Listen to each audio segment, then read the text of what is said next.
Qdenga is the first vaccine against dengue approved in India by DCGI and CDSCO. પણ dengue જેવા રોગ માટે vaccine આવતા આટલી વાર કેમ લાગી? અને જૂની વેક્સિન ડેન્ગ વેક્સિન કરતાં કઈ રીતે સારી છે? અને શું આ બધાએ લેવી જરૂરી છે, ફરજિયાત છે? ચલો સમજીએ. ડેન્ગ્યુ એ થોડો યુનિક રોગ છે. એમાં એવું હોય છે કે એના 4 સિરોટાઈપ છે અને કોઈ એક સિરોટાઈપથી રોગ થાય તમને તો એ જ સિરોટાઈપથી ભવિષ્યમાં રોગ થવાના ચાન્સીસ અને એ રોગ ગંભીર થવાના ચાન્સીસ ઓછા છે. પણ જો બીજા કોઈ સિરોટાઈપથી તમને ભવિષ્યમાં રોગ થયો તો એ રોગ ગંભીર થવાના ચાન્સીસ વધારે છે. અને એટલે જ આ ચારેય સિરોટાઈપ સામે લડી શકે એવી વેક્સિન બનાવવી એ થોડું મુશ્કેલ કામ છે. પણ ફાઇનલી આ ક્યુડેંગા એ 4 સિરોટાઈપ સામે લડે છે અને આપણને પ્રોટેક્શન આપે છે. એકોર્ડિંગ ટુ ટાઇડ સ્ટાઇલ ક્યુડેંગા વેક્સિન એ ડેન્ગ્યુ કેસીસ તો ઘટાડે જ છે પણ સાથે સાથે હોસ્પિટલાઇઝેશનનું રિસ્ક પણ ઘટાડે છે.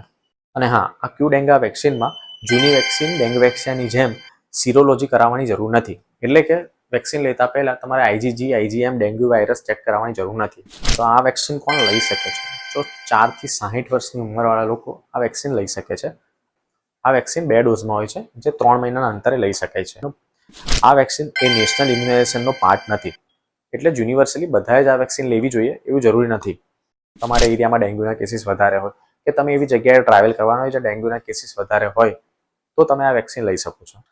અત્યારે આ વેક્સિન અપ્રૂવ કરવામાં આવી છે બટ આ વેક્સિન અત્યારે ઉપલબ્ધ નથી. એ 2027માં ઉપલબ્ધ કરવામાં આવશે. આ વેક્સિન કોને ન લેવી જોઈએ? Severe immunodeficient people, pregnant female, people suffering from acute severe illness, જે લોકોને વેક્સિન રિલેટેડ સિવિયર એલર્જીની હિસ્ટ્રી હોય.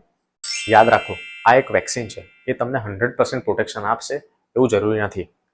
મચ્છરદાની, મોસ્કિટો રિપેલન્ટ્સ એ બધાનો ઉપયોગ કરવો જોઈએ તથા પાણીનો ભરાવો થતો અટકાવવો જોઈએ અને સ્વચ્છતા જાળવવી જોઈએ.